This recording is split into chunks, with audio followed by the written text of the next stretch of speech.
Assalamualaikum warahmatullahi wabarakatuh. Pemirsa budaya dimanapun Anda berada, selamat sore, apa kabar?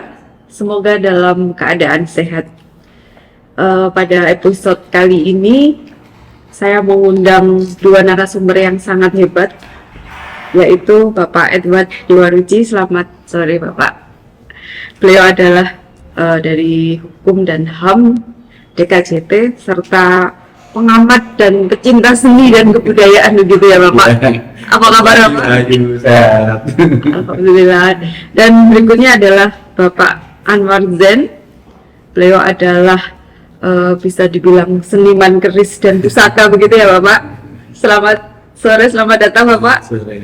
Sehat ya? Alhamdulillah. Wah, terima kasih. Ini wajah-wajah ceria ya. Sore ini saya rasa kita mengalir saja untuk membicarakan tema yang sedang hangat dan sebenarnya memang sudah sering dialogkan, dibahas, namun ada yang lebih menggelitik begitu ya, agar lebih fresh lagi.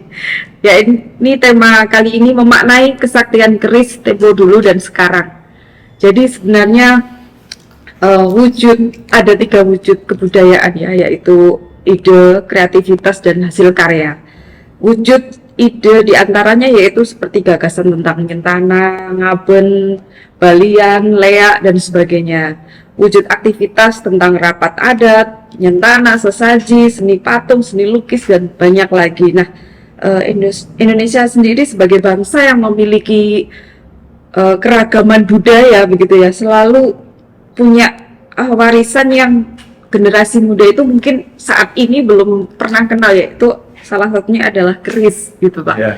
Nah, keris ini kan sangat penting, salah satu warisan yang sangat konkret dan ada bentuknya begitu.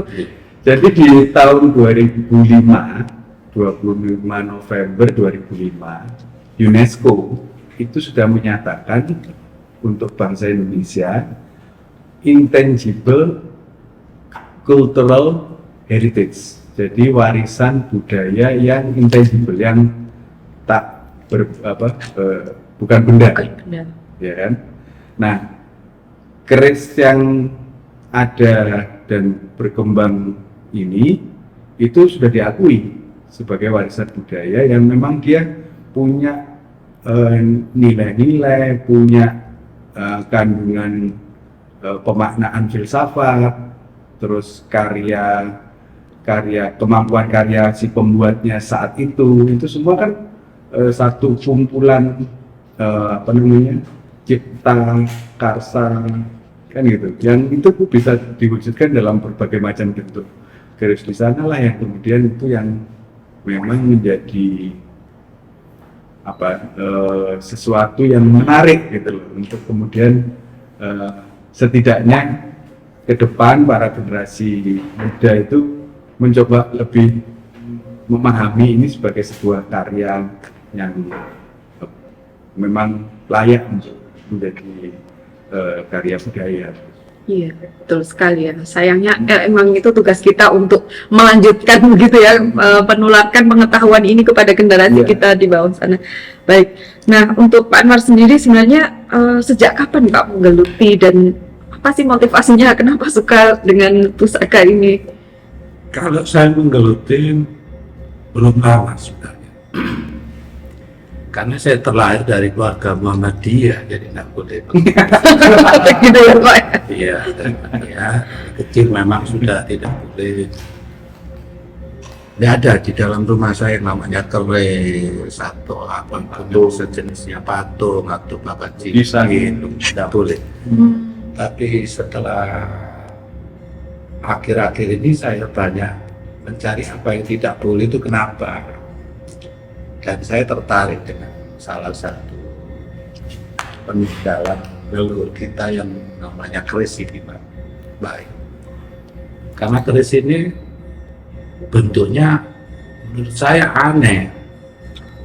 Dikatakan senjata tikam, bukan senjata tikam, tidak seperti pedang atau pisau atau kapak untuk membunuh.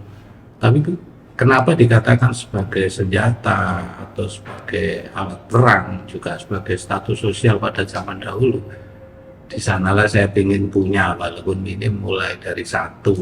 Itu karena semakin mengenal saya kok semakin tertarik hingga saat ini, dan sekalian untuk memudahkan generasi atau orang selain saya untuk bisa memiliki keris, saya juga memaharkan. Dalam bahasa pusaka itu memaharkan, jadi bukan dijual. Seperti orang kalau nikah itu ada mahar, sifatnya kesepakatan. Jadi lebih apa ya, kedekatannya bukan sekedar bisnis jual beli untuk mencari keuntungan, tapi untuk memudahkan bagi mereka yang ingin memiliki keris, dan saya akan memaharkan itu dengan, kalau masalah nilai itu relatif ya, nilai itu. Saya rasa demikian. Yang menarik tadi bahwa sebetulnya kita selama ini melihat ini sebagai senjata untuk bertarung, perang, terus ini dibuat membunuh misalnya, atau untuk peperangan tadi. Ternyata faktanya kan orang bertani juga ada jenis. Iya, pada masa itu ya. Orang jadi pedagang dia juga punya pegangan kerisnya sendiri-sendiri. Iya. Misalnya ada di sini, ini keris apa nih Mas? Iya, mungkin bisa dijelaskan dengan menunjukkan gitu ya ke pemirsa budaya ke bedanya itu. Ini adalah keris yang berlok atau lekuknya 7. Lo itu lekukan. Jadi kalau bahasa Jawa lo, kalau yang misalnya lekuk ya. Dan ini jumlahnya macam-macam. Ada yang lu paling kecil berapa Mas jumlah luknya ini? lu satu ada. Jadi lurus itu terus dikatakan lurus sendiri, lu mulai satu dan semua lu itu ganjil, tidak kena. Ini salah satu keris Madura, estimasinya abad 17 sampai 18 dengan pamor kulit semongko, hampir sama dengan pamor itu yang namanya pamor. Pamor adalah ini warna putih yang ada di bilah pusaka ini, yang membentuk gambaran yang memang sudah ada nama-namanya, diberi nama dari bumbu zaman dahulu dan diteruskan sama ya sesepuh-sesepuh yang memahami pusaka. Saya hanya coba saja dari beliau untuk belajar ini. Juga ada buku yang mengajarkan, juga ada buku seperti ini. Munculnya pamor dari mana? Pamor ini memang dibuat bukan dari besi, tapi dari meteor, dari batu meteor yang ditempa bersama besi dengan baja.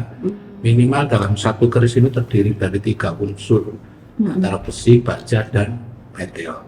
Tapi bila ini di lab menggunakan rumus kimia, dia bisa keluar sampai 9, 10 unsur kimia. Misalnya ada cuben, keren banget ya, bisa ada emas, ada tembaga, ada mangkan, macam-macam dengan laser itu bisa. Walaupun kandungannya sedikit-sedikit, tapi di dalam satu keris ini sudah tertanam beberapa macam unsur kimia logam.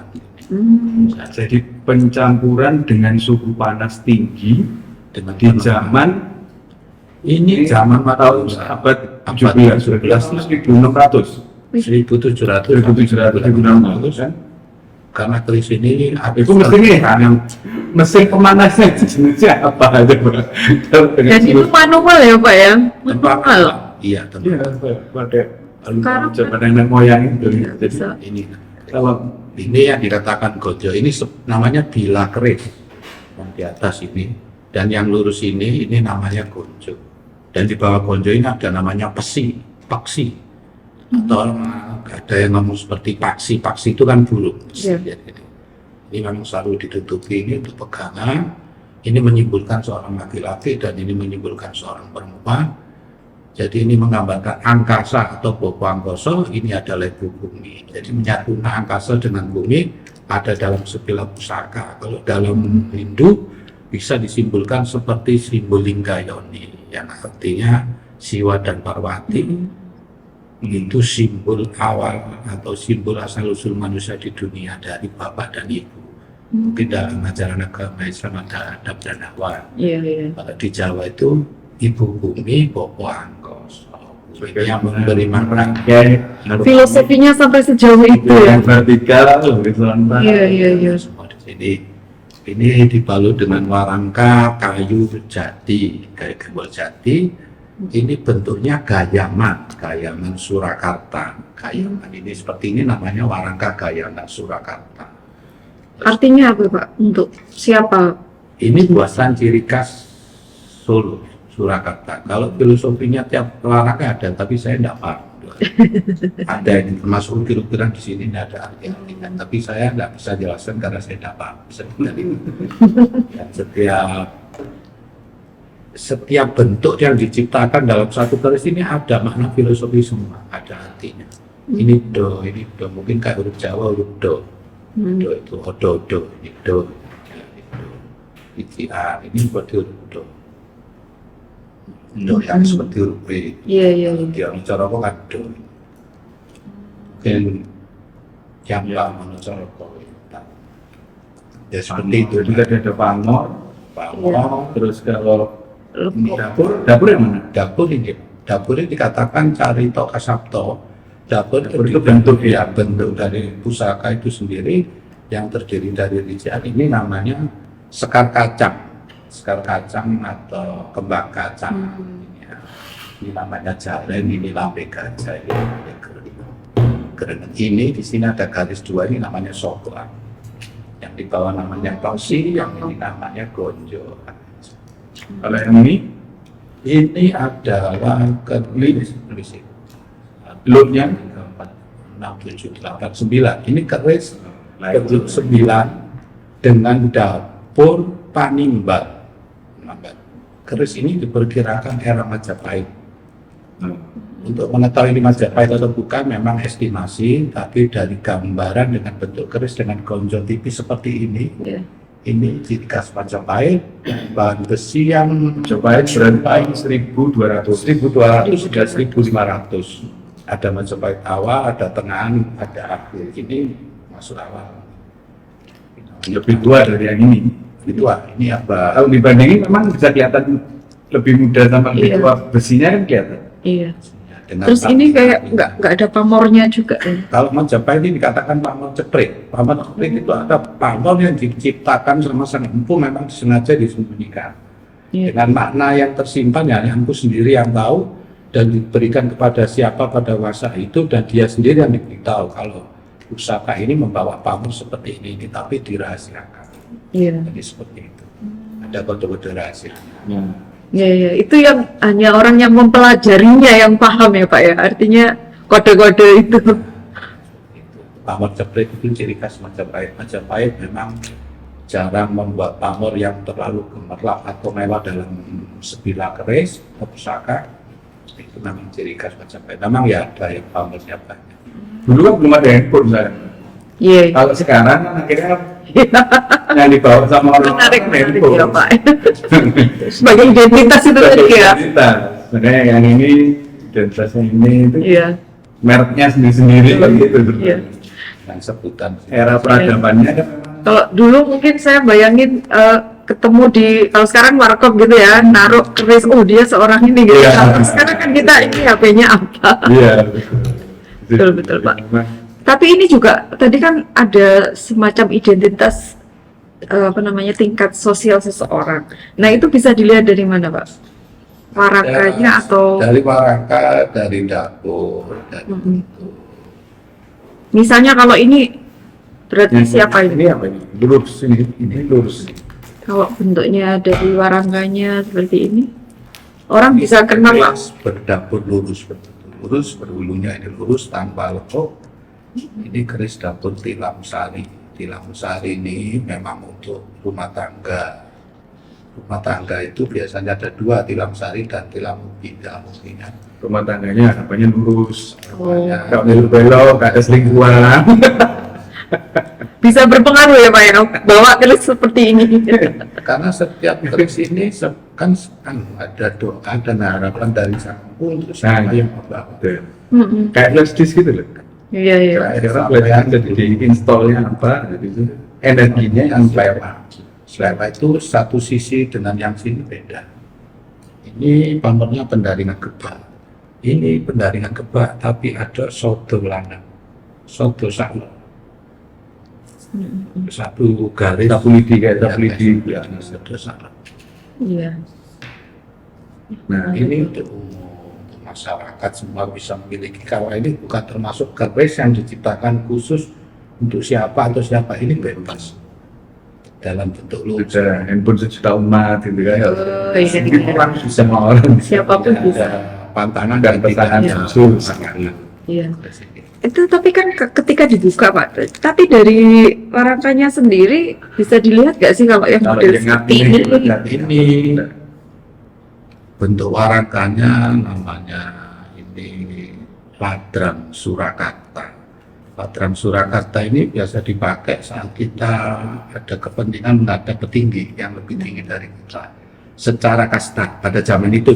Iya. Misalnya menghadap raja ataupun ya yang tingkatannya memang di atas, untuk memberi rasa penghormatan menggunakan warangka seperti ini. Nih pemirsa budaya, Status lihat ya, misalnya Casingnya gitu. casingnya beda ini. sampean diundang kondangan pakai baju batik, pakai Iya. Sekarang kan ciri khasnya itu ya Pak ya. Kalau zaman dulu, sambung jelas ada putusnya. Ini namanya pendok, pendoknya belewah karena benarnya kelihatan kayu, bukan bunton. Kalau bunton seperti ini tidak ada. Artinya ini Surakarta tapi pendok bunton. Bungkusnya ini Ya bungkus bentuk. Ini namanya menda. Menda ini Menda. cincin. Jadi ada cincin. enggak. Iya, iya, iya. Wah, tapi apakah ini ada unsur magisnya apa enggak Pak untuk membedakan bahwa ini hanya sekedar apa ya pusaka begitu ya, dan Iya. yang ada unsur magisnya itu seperti apa? Dan untuk mengartikan magis atau tidak, itu pertama kita harus mengenali bagaimana cara untuk membuat atau kisahnya dulu. Pusaka ini diciptakan dari bahan-bahan terbaik yang mereka mencarinya atau mendapatkan bahan ini tidak mudah seperti saat ini. Kita punya tambang, ambil besi di sana, ambil batu di sana, dikumpulkan. Mungkin mereka pada zaman dahulu tidak tahu itu namanya apa, tapi dia dapat petunjuk untuk melakukan, untuk mendapatkan petunjuk tidak lepas dari namanya pertapa ya, mungkin atau kalau sekarang tirakat. Nah, itu bahan-bahan itu dikumpulkan, misalnya pilihnya dapat petunjuknya di gunung ini, di samudra ini, ya itu dikumpulkan. Setelah dikumpulkan jadi satu, jadi lebur jadi satu, terus ditepas jadikan sebuah gila. Otomatis yang dikatakan mistis. Pertama, bahan untuk mendapatkannya sudah caranya dengan cara tirakat, dengan cara bertapa, meditasi. Setelah dapat, untuk membuatnya siapa pemesan pusaka ini? Misalnya orang ini minta tolong, saya mau dibuatkan pusaka dengan tujuan seperti ini, apa-apa. Ciptakanlah sama ibu dengan bentuk seperti ini yang mempunyai sifat ini untuk menjaga keharmonisan rumah tanggamu, biar ayam tentrem, rukun. Iya, iya. Ini menyebutkan pendalilan kebak bahwa dalam rumah tangga itu tidak ada kekurangan rezeki sama kebak. Iya. Sampai dengan kita sodolanan ini simbol bekas. Sodolanan. Sodolanan, sodolanan. Seperti banyu mili bentuknya itu juga. Ini hubungan apa? Horizontal kan? Iya. Horizontal ya, horizontal dengan sang pencipta. Jadi keris lurus ini keris yang lebih apa ya, agamais mungkin yang bahasanya, dia lebih sandarannya langsung kepada sang pencipta. Banyak kalau pakem keris berdasarkan Sunan Kalijogo, setiap pemilik pusaka pertama harus memiliki 3 macam pusaka dan semuanya lurus. Tilam ada 2, tilam sari dan tilam ubi. Brojol ada 1 dan jala, keris jala itu banyak sekali. Itu pakemnya Kanjeng Sunan abad ke-15. Kalau di bawahnya itu mungkin beda lagi. Abad 15. Ya, mulai Sudah mulai. Islam masuk ke tanah Jawa. VOC dan independen gitu. Iya Kanjeng Sunan. Mungkin saya tahunya juga. Berarti dari generasi itu ada apa perbedaan itu Ada tadi ya. perbedaan. Iya. Namun tetap keris yang menjadi identitas dari generasi ke generasi. Iya, memang.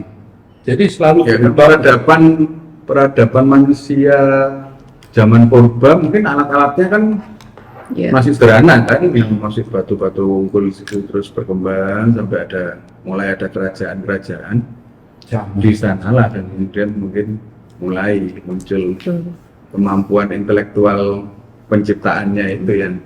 Nah, yang menjadi catatan meskipun sekarang sudah disah sudah mendapatkan predikat atau sudah dapat pengakuan dari UNESCO, tapi cara menilainya ini yang kemudian kadang-kadang tidak ada standarisasi, sehingga intangible, kenapa disebut sebagai intangible asset gitu, aset yang nggak bisa ditentukan secara pasti, yang kemudian misalnya mau dilaporkan ke, kalau misalnya pejabat punya, dilaporkan ke harta kekayaan pejabat gitu kan, catat.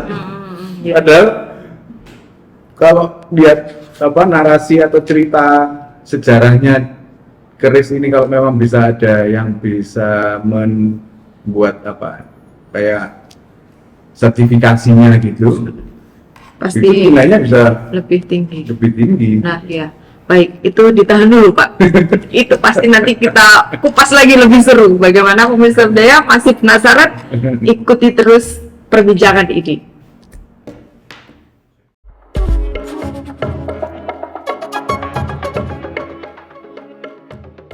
Kembali lagi di segmen berikutnya, masih di tema tentang keris. Menarik sekali bukan?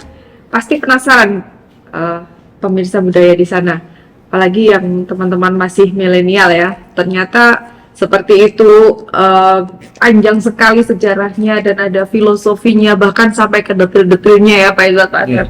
Nah, ini yang berikutnya, yaitu sebenarnya ada perbedaan nggak sih kesaktian dari keris pada zaman dahulu dengan keris-keris buatan sekarang? Karena kan milenial tuh pasti ini ada yang menunggu seperti itu. Nanti kasih bunga, dikasih handphone 3G sama 4G sama 5G kan beda lah kan gitu. Analoginya seperti itu kalau ya tingkat kesaktian atau kegunaannya.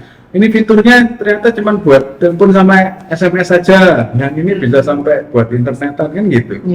Tinggal kan dulu bentuknya semacam ini dengan peradaban saat itu yang kemudian sebetulnya justru lebih canggih, karena kan dulu mungkin juga belum ada listrik, belum ada gitu.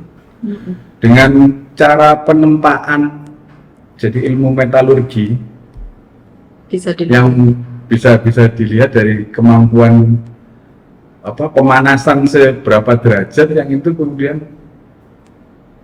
kalau bukan ahlinya kan tidak. Betul. Gimana caranya bisa rapi, tajam, indah gitu. Jadi ada unsur keindahan. Kita baru bisa mengagumi saat ini ya Pak, dari hasil. Kalau menurut Pak Anwar seperti apa Pak? Yang zaman sekarang juga ada masih ada yang masih. Jadi gini, pusaka ini, kalau orang dahulu menciptakan pusaka itu sebagai pendamping atau kawan atau teman, mungkin bahasa. Jadi dia tidak akan bisa berdiri sendiri. Pusaka ini akan bermanfaat atau berkesaktian ya bahasanya tadi. Sakti itu tergantung yang megang juga. Jadi pusaka itu tidak akan jatuh ke tangan yang salah. Bila dia jatuh ke tangan yang salah, dia tidak akan berfungsi. Tidak akan berfungsi dengan baik sesuai dengan apa yang diharapkan sang empu. Jadi pusaka ini bukan simbol senjata yang sembarangan, karena ada unsur cocok-cocokan sama pribadinya, keyakinan. Ada keyakinan. Jadi orang yang memegang itu harus punya kepribadian yang mumpuni, makanya dinamakan keris. Keris itu dari kata sinengker ning aris. Sinengker itu sinengker itu hal yang sangat angker atau mistis. Sinengker serius gitu. Misteri. Bijaksana. Jadi orang yang kenapa dikatakan keris? Karena ada sepenggalan dari kata sinengker dan aris. Dan itu pembuat empu dahulu dengan empu sekarang, kalau yang memang yang membuat empu tetap sama, karena ada pakem cara membuat pusaka. Mulai dari ritual, menentukan hari, menentukan bahan, itu semua ada. Ada pancaan, ada sakura, ada macam-macam puasa juga ada. Kalau memang keris itu dibuat empu. Sementara yang namanya empu, satu memang dari keturunan, memang sudah empu atau empu yang diangkat oleh keraton. Sementara yang belum ada pengakuan empu atau apa ya bisa dikatakan pengrajin, walaupun hasilnya sangat bagus. Oh gitu. Ya, pengrajin. Berarti bedanya, nah kalau untuk yang keluaran sekarang kayak ini tadi kan memang di zaman-zaman kerajaan. Setelah masa itu, apakah masih ada yang membuat? ada Di mana? di Madura. Madura itu. Oh, Empu Satu besar itu kawasan. di Jawa Timur. Ya, satu kawasan itu banyak Di air pengrajin. apakah itu bisa disebut empu? Itu ada yang empu, ada yang pengrajin. Tandanya kan beda-beda dari cara tata cara membuat dan ritualnya. Untuk bentuk-bentuk pusaka ada yang empu berkreasi dengan caranya sendiri atau apa kontemporer ya. Tapi empu ada yang mengikuti sesuai pakem keris yang sudah ada dalam urut-urutan SOP-nya. kalau tidak salah di Serat Centini kan kalau ada di sana. Pakem dapur keris seperti apa itu ada di sana. Dia tetap pakai pakem itu. Karya Atau dia bisa menjadi sebuah karya apa ya kontemporer membuat sesuka hati. Boleh. Iya, iya. Ada bahkan di Jogja itu ada pusaka baru, keris baru namanya jangkep. Jangkep itu perpaduan kujang keris. Tahun berapa saya lupa, itu masih baru di Jogja. Kujang itu yang Jawa Barat. Kujang itu adalah salah satu pusaka yang ada di Jawa Barat. Sementara keris kan ada di Jawa, khususnya Jawa Tengah, Jawa Timur. Karena pada cerita zaman dahulu kan ada sejarah yang kurang enak antara Majapahit dengan Pajajaran. Oh iya. Iya. Untuk meleburkan kisah yang seperti itu diciptakanlah satu pusaka oleh generasi sekarang atau saat ini. Memang tokoh-tokoh sepuh saat ini namanya jangkep, itu perpaduan kujang dengan keris. Itu buatan Bentuknya kayak kebetulan saya tidak punya. enggak, tapi persis kayak keris gini atau mungkin lebih Karena namanya jangkep, jadi ada unsur seperti keris, ada unsur seperti kujang. Oh gitu. Dan bagus. Itu apa ya? Penggagasnya dari Jogja. Sama tajamnya ya tadi. Kalau keris itu tidak mengutamakan ketajaman, karena memang unsur logam kalau tergores ya pasti mudah. Iya. Jadi keris itu tidak sama dengan pedang, tidak sama dengan pisau atau bayonet, beda. Karena dia bukan sebagai senjata tingkat. Iya. Ya, tapi dengan apa namanya bentuk dan filosofi yang disampaikan itu memang luar biasa ya, memiliki ciri dari tiap generasi peradaban itu tadi. Nah, apakah untuk yang pengrajin itu saat ini bisa disebut empu ya? Jadi sudah saya jelaskan kalau yang namanya empu ya Dia harus ada ritualnya. Harus ada ritual. pengrajin, ya Pengrajin, ya. Walaupun pengrajin itu bagus, Hasil ceritanya bagus. hasil ciptanya juga. Tapi yang dikatakan empu itu satu memang sudah dari keturunan empu, jadi ada terahnya. Ini keturunan kayak gelar itu tidak bisa lepas atau membuat sendiri. Jadi ada kalau pengrajin memang walaupun tanpa gelar dia bisa menciptakan, Iya, iya. menciptakan sebilah keris bisa, bagus-bagus juga.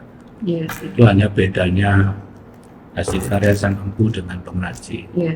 Kalau empu memang sudah dari leluhurnya, kalau mungkin dalam agama sanat ya mungkin ya, sanat. Sanat, iya, ada sanat, ya. Jelas. Iya. Rujukan ke atasnya itu nyambungnya Nyambung. pasti. Betul. Ya. Ya, kalau dari Pak Anwar sendiri, apa sih tantangannya saat ini ketika menggeluti ya dunia keris seperti ini, Pak? Tantangan saya sebenarnya tidak banyak, karena keris ini sudah mulai diakui sebagai warisan budaya dunia dari UNESCO, dan pada tanggal 25 November itu ditetapkan sebagai Hari Keris Nasional. 25 November. Iya, Oh, jadi- bentar lagi ya. Iya, itu Hari Keris. Sebenarnya ada acara pameran keris besar-besar Oh iya, harusnya ya. Indonesia ya. Tantangannya itu untuk generasi baru atau yang baru untuk mengenal pusaka memang kadang nilai pusaka itu sangat luar biasa nilainya. Karena kita tahu ini tinggalan sejarah, juga ada budaya, ini seni juga budaya di sini, dan bahannya juga bahan-bahan yang istimewa sebenarnya. Tantangannya pada saat bertemu mereka yang tidak paham dengan pusaka keris, jadi mengartikan keris itu seperti pisau, seperti pedang, dan menghargainya sangat minim, itu banyak. Tapi itu tantangannya. Tapi semakin mereka yang mengerti dengan keris dan pusaka, dia akan menghargai dengan nilai. nilai dalam arti ekonomis sebenarnya. Dia menghargai tak. Nah, kalau pusaka itu satu carinya susah. Iya. Karena sudah tidak dibuat lagi tuh yang zaman dahulu teori yang memang untuk melestarikan empu-empu yang baru itu, empu zaman sekarang juga harus berkarya. Untuk itu saya tetap memperdagangkan atau menjual keris yang baru. Yang baru dikatakan setelah Indonesia merdeka, dikatakan keris kapal ikan. Itu tetap harus jalan, karena kalau empu-empu baru berkarya dan karyanya tidak bisa menjadi nilai ekonomi atau tidak ada yang menghargai, mereka akan punah. Itu harus dikembangkan terus, walaupun di samping yang lama dari tinggalan kerajaan. Saran saya kepada semua penggemar pusaka keris juga harus melestarikan keris-keris yang baru. Itu karena akan jadi penyambung untuk generasi akan datang. Jangan dinilai, oh ini keris baru mahal-mahal. Oh gitu, lebih mahal. Istimewa. Bukan malah yang lama itu yang mahal. Ya juga. Gitu. Jadi memang untuk mengartikan nilai itu, ya memang itu yang agak gampang. Betul. Ya gampangnya itu, jadi seolah ada nilai tersembunyi di balik sebilah pusaka ini, walaupun yang baru.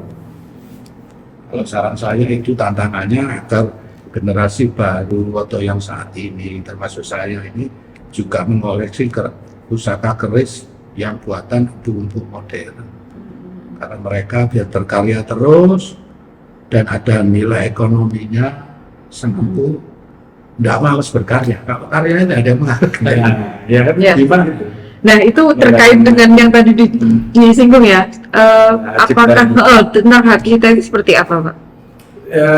Undang-undang Cipta sendiri itu kan juga mendefinisikan bahwa setiap karya intelektual itu memang negara bisa menerima proses pendaftarannya. Hanya memang nggak tahu apakah memang ada paguyubannya gitu, Mas ya. Ada paguyuban pencipta, sama seperti lukisan, sama seperti batik misalnya. Ada sebuah karya intelektual. Yang itu memang harusnya ada penghargaan lebih yang itu bisa membuat para pencipta atau kreatornya ini terus berkarya itu loh. Kalau terus gampang dibajak, gampang ditiru, terus tidak ada penegakan hukum tentang hak cipta misalnya karena ada orang yang menduplikasi tanpa izin, itu kan sama seperti itu yang mesti dijaga gitu. Nah, kalau untuk yang lama-lama keris lama-lama ini kan kita juga nggak tahu penciptanya dulu itu siapa dan sebagainya, itu memang akan susah. Tapi kalau untuk tadi yang Mas Anwar bilang para pengrajin atau empu-empu yang generasi sekarang setelah masa kemerdekaan ini yang masih ada di Sumeneb misalnya, nah itu yang mesti sama pemerintah mesti difasilitasi untuk semakin diberdayakan, terus diajak seluruh masyarakat semakin menghargai karya-karya mereka.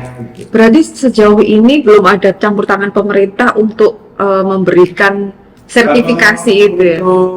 Lokal mungkin sudah ada ya, tapi yang secara resmi sertifikasi atau mungkin kuratornya yang bisa punya kemampuan menilai kayak gini memang ada. Ada juga ya? Jadi ini kandungannya ada meteor, ada emasnya, ada apa kan gitu. Ya, itu kalau tidak salah di laboratorium Solo atau Jogja.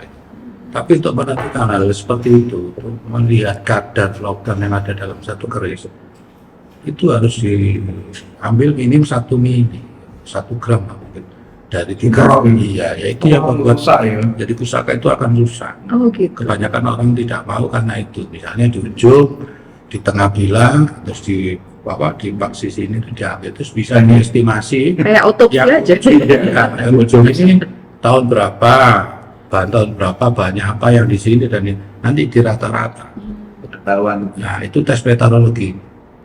Nah, untuk seperti itu otomatis kan pusaka rusak. Tapi mungkin kalau yang pakai X-ray kayak di komputer untuk mengetahui unsur logam yang ada di dalamnya ini bisa. Tapi untuk mengetahui usia itu semua dari pengalaman. Makanya dalam keris ada istilah estimasi. Estimasi itu untuk menentukan era kapan kerajaan apa itu diperkirakan dari ring masa itu tadi, tapi tidak menjadi ketetapan 100% benar, tapi mendekati kebenaran. Menarik sekali ya ini. Bagaimana pemirsa budaya masih penasaran dengan serunya perbincangan ini? Tetap jangan kemana-mana.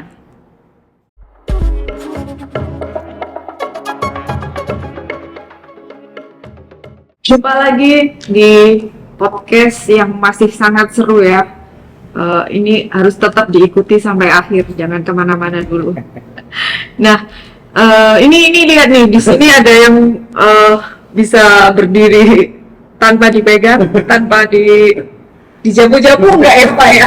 Enggak dijamu-jamu nih pemirsa budaya. Aerodinamis. Wah, nah itu mau bisa dijelaskan ini seperti apa kok sampai Bisa seimbang. Iya, jadi empu itu membuatnya memang sudah tidak tahu, Pak, sudah punya algoritma atau aritmetika. Jadi buatnya itu bisa hasil. Jadi ilmu matematika dan aerodinamis. fisikanya kan dia puasa dulu ya 7 hari 7 malam. Tanpa dihitung Pak, kejadiannya hampir setiap hari bisa. Jadi Gitu. bukan mistis atau apa, ini bentuk keseimbangan dari Kristus. Begitu ya. Jadi hampir semua keris bisa Hampir semua keris tinggal belajar mendirikan. Jadi tanpa japa mantra atau apa ilmu pun enggak, ini memang kerisnya aerodinamis. gitu. Berarti memang Belajar. ada keseimbangan dari bahan-bahan itu tadi ya. betul. Luar biasa. Jadi kerisnya sendiri Iya. sudah Gitu. Menariknya kan di Padahal situ. pada zaman dulu dia nggak tahu fisika, nggak tahu Belum ikut kimia, bimbingan belajar. apalagi ruang guru. Sudah bisa bikin sebuah Ya. karya yang kemudian Betul. secara teknis menghasilkan perhitungan matematis aerodinamis yang Berarti bukan karena magis itu tadi ya, bukan karena magis, ini memang tapi orang bisa aja ini aku lihat nih Pak Sakti nih bisa berdiriin keris. bisa juga itu kan oknum. Di mana Iya. tempat pasti ada. Tapi yang pasti ini bukan karena magis atau ilmu atau cabang mata, enggak, ini memang aerodinamis, simetris, dia bisa berdiri. Itu pun tidak semua, tapi harus belajar untuk mendirikan. Betul, karena ada gravitasi bumi juga ya. Pasti bisa, cuma ya praktek harus biasa. Belajar, perlu latihan, tidak perlu dan masa. Iya. lekuannya ini kan bukan lekuan cetakan, Betul. bukan seperti ada Water. presannya gitu kan, enggak kan? Jadi memang sudah diatur karyanya di tempat dengan model yang kita di situ lah. Kesaktian pada zaman dahulu membuat ini ya. Jadi kesaktian itu kalau diartikan adalah ilmu pengetahuan yang melebihi akal. Nah, dikatakan metafisika. Tapi setelah ketemu ya fisika. Betul. Jadi kita kalau belum tahu, belum menemukan, oh ini masih metafisika, mistis. Tapi setelah ketemu ya udah fisika, ada hitung-hitungannya. Apakah yang keris setelah kemerdekaan tadi ya Iya. bisa seperti ini juga? Bisa. Sama. Tapi pastinya dengan ada hitungan ya teknis karena orang Ya, sudah itu mengenal Iya. fisika, mengenal kimia. Karena ada standarisasi cara Iya. pembuatan ada. Ya kayak roti kan juga gitu resepnya apa campuran ini. Tambah kembangnya. Betul, ada SOP-nya, ada pakemnya itu tadi. Nah, kalau kita melihat lagi ya, bagaimana kegunaan ini, apakah ini termasuk senjata tajam, Pak? Dan terkait dengan itu sekarang banyak yang kita kaitkan dengan kerusuhan-kerusuhan, bisa saja orang membawa ini, apakah termasuk kena pasal membawa senjata tajam? Seperti apa, Pak? Tapi kalau di beberapa kasus jarang aparat penegak hukum terutama kepolisian itu mempermasalahkan orang bawa keris dibanding orang bawa celurit, Iya. bawa Badi. golok, badik gitu kan. Sepanjang memang penggunaannya itu tidak menimbulkan kecurigaan. Dan biasanya juga belum pernah rasanya ada kasus orang pembunuhan dengan keris gitu juga. Rasanya Iya. ya Mas ya? Iya, memang belum pernah. Dan terus kemudian ditemukan alat pembunuhnya itu berupa keris gitu sudah. Iya. Itu kenapa disebut pusaka itu kan karena disimpan. Jadi memang ini sebuah karya yang kemudian dihargai oleh si pemiliknya yang kemudian disimpan, hanya saya yang punya. Iya. Kalau memang ada orang yang ingin tahu, ditunjukkan ini aku punya barang kayak gini, aku dapatnya itu tadi. Meskipun kecil kan ada yang kecil juga ya Pak ya. Ada. Itu kira-kira nggak juga termasuk ya? Sama juga ada yang kecil. Jadi katakan Undang-undang darurat itu kan memang dibuat untuk mencegah supaya penyalahgunaan senjata tajam untuk kegiatan kejahatan. Iya. Nah, kalau ini kan itu tadi kalau dianggap sebagai sebuah karya budaya, karya seni, itu atau pengrajin itu tadi kan juga. Nah, memang harusnya ada standar untuk yang menunjukkan bahwa yang membawa ini memang sudah diizinkan atau apa gitu. Tapi selama ini ya dalam praktek kebiasaannya juga tidak terlalu sampai. Jadi kalau misalnya naik pesawat terus kan ada yang bunyi kalau bawa senjata tajam, itu kira-kira ketangkap nggak ya? naik pesawat nggak boleh. Nggak boleh. Oh Tetap iya. disimpan kan, Harus dibungkus sama Terus kain. nggak boleh kena X-ray deteksi. ini sama Oh. X-ray-nya dikeluarkan dari koper, terus disimpan oleh air crew-nya. Nanti setelah kita mendarat dikembalikan lagi. Oh gitu. Jadi tadi untuk mencegah nanti Tetapi kan nggak kena pasal Pak membawa senjata tajam karena Nggak. memang bukan di golongan itu ya. Iya. Pernah ada cerita dulu pernah sempat membawa dan ditangkap di bandara. Oh Terus gitu. akhirnya ya apa ya? Dikembalikan. Bukan komunitas keris pusaka se-Indonesia yang bantu dengan melibatkan pengacara, melibatkan pakar-pakar. Dan ini Karena ini bukan dan diketahui orang yang membawa itu adalah termasuk pelestari budaya seperti saya juga. Nah, itu iya, iya. imunitas terhadap pelestari budaya, Jadi bukan kolektor atau penggemar. itu ada Itu pengakuan. memang harusnya negara juga nggak terus kebiayaan gitu toh, atau Betul. menyamaratakan bahwa setiap yang membawa senjata tajam itu pasti punya niat jahat atau niat jelek untuk kemudian menyalahgunakan senjata tajam ini. Tapi mungkin itu akan lebih lebih bagus lagi ketika pemerintah mendukung ya bahwa ini ada sertifikasinya bahwa ini masuk. Nah, betul. itu lebih kuat begitu ya ke depan. itu yang memang belum ada. Yang menjadi PR kita ya. Sekarang ada komunitas pemerhati pusaka, komunitas keris pusaka. Di sana maksudnya komunitas itu kan setiap anggota kan didata mulai alamat dengan KTP. Iya. Terus bila ada kejadian-kejadian yang bersinggungan dengan hukum, komunitas itu akan membantu berdasarkan Sama seperti kalau olahraga menembak, Iya. nah kan ada izinnya Betul. perbakin, Nah, ada komunitasnya. Nah ini harusnya dikasih. Iya betul. Jadi harus sama punya digunakan atau difungsikan dengan sebagai benda pusaka atau barang seni. Tapi kalau misalnya digunakan untuk membunuh atau melukai orang itu tetap kena. berarti komunitas itu perlu ada pengacara seperti Pak Erta Yang untuk komunitas ada. menjadi. Pengembara keris kan banyak pengacara juga. Oh gitu. Untuk apa itu Pak kira-kira? Kadang-kadang kan ada kebutuhan untuk menjaga penampilan, energi, Betul. kewibawaan supaya bisa lebih meyakinkan. Berarti itu bisa Tapi tidak request. penting kalau Bisa digunakan. Iya iya iya. bisa di request ya. Bangku yang bareng-bareng ini tidak bisa mesti. Bisa. Sampai bercerita dia akan menciptakan sesuai dengan apa yang Anda ceritakan. Oh gitu. Saya buatkan keris seperti ini, namanya ini ceritakan ini jadinya seperti ini bisa. Jadi kayak kita membangun rumah bercerita. Arsitek Punya ya. tanah sekian, maunya berapa kamar, berapa lantai, terus ada garasinya, terus dia bedanya ini dikeris. Oh iya. Nanti ciptakan ini, nomornya ini jadi Iya iya. itu. Kalau sekarang mungkin yang gampang tuh kayak akik gitu ya, cincin. Oh batu ini cocok buat kamu kayak gitu. Nggak sama Pak ya?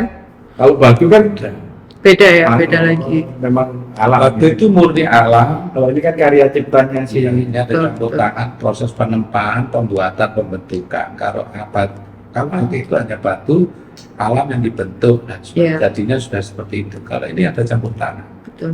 ada beberapa unsur lokal. Ini ya hampir sama seperti lukisan. Iya. Iya. Lukisan atau karya-karya intelektual yang memang itu butuh kemampuan untuk tadi misalnya ada orang cerita, mas aku buatin keris supaya aku bisa penampilan lebih percaya diri. Kamu Bisa, ya. percaya diri apa? Kamu kerjaannya apa? Terus ini kan dia Betul. orang untuk terus bisa. Sebenarnya itu secara psikis aja ya untuk menguatkan seperti itu. Tapi ini memang yang lambang. Itu lambang. Energinya gitu. Ada energinya.